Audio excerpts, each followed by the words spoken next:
வணக்கம். சற்று முன் வெளியான முக்கிய செய்தி. தமிழகத்தில் பள்ளிகள் திறக்கப்படும் தேதி மாற்றம். மேலும் 4 நாட்கள் தள்ளி போனது. தமிழ்நாட்டில் 10 மற்றும் 11 மற்றும் 12ஆம் வகுப்புகளுக்கான பொதுத் தேர்வு கடந்த மார்ச் 1ஆம் தேதி முதல் ஏப்ரல் 8ஆம் தேதி வரை நடைபெற்றது. தேர்தல் காரணமாக மற்ற வகுப்புகளுக்கும் தேர்வுகள் முன்கூட்டியே நடத்தி முடிக்கப்பட்டு ஏப்ரல் 24ஆம் தேதி முதல் கோடை விடுமுறை அறிவிக்கப்பட்டது. மேலும் 10, 11 மற்றும் 12ஆம் வகுப்பு மாணவர்களுக்கான தேர்வு முடிவுகள் கடந்த 6ஆம் தேதியும் 10ஆம் தேதியும் வெளியிடப்பட்டது. இதையடுத்து பள்ளிகளில் மாணவர்கள் சேர்க்கை தொடர்ந்து நடைபெற்று வருகிறது. இந்நிலையில் பள்ளி மீண்டும் எப்போது தொடங்கும் என்ற கேள்வி பெற்றோர் மத்தியில் எழுந்தது. ஜூன் 4ஆம் தேதி தேர்தல் முடிவுக்கு வந்தது.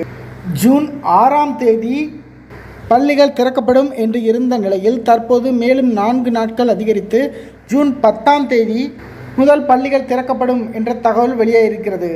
வெப்பத்தின் காரணமாக பள்ளி திறப்பு இவ்வாறு மாற்றப்பட்டுள்ளது. ஜூன் 6ஆம் தேதி என்று சொல்லப்பட்ட நிலையில் தற்போது ஜூன் 10ஆம் தேதி பள்ளிகள் திறக்கப்படும் என்று அறிவிக்கப்பட்டுள்ளது. ஆனால் வெயிலின் தாக்கம் கடுமையாக இருக்கும் காரணத்தால் பன்னீர்செல்வம் அவர்கள் ஜூன் 3வது வாரத்தில் பள்ளிகள் திறக்க வேண்டும் என்று கோரிக்கை விடுத்துள்ளார். அதே மாதிரி பாமக நிறுவனர் மருத்துவர் ராமதாஸ் அவர்கள் ஜூன் 15ஆம் தேதிக்கு பின்னர் பள்ளிகளை திறக்க முடிவெடுக்கலாம் என்று அறிவுறுத்தியுள்ளார். ஆனால் அதிகாரப்பூர்வமாக தற்போது பள்ளி கல்வித்துறை அறிவிச்சிருக்கிறது. அறிவிப்பு என்ன அப்படின்னா, ஜூன் 10ஆம் தேதி தான் பள்ளிகள் திறக்கப்படும். வேறு எதுவும் மாற்றங்கள் இருந்தால் உங்களுக்கு தெரியப்படுத்துகிறேன்.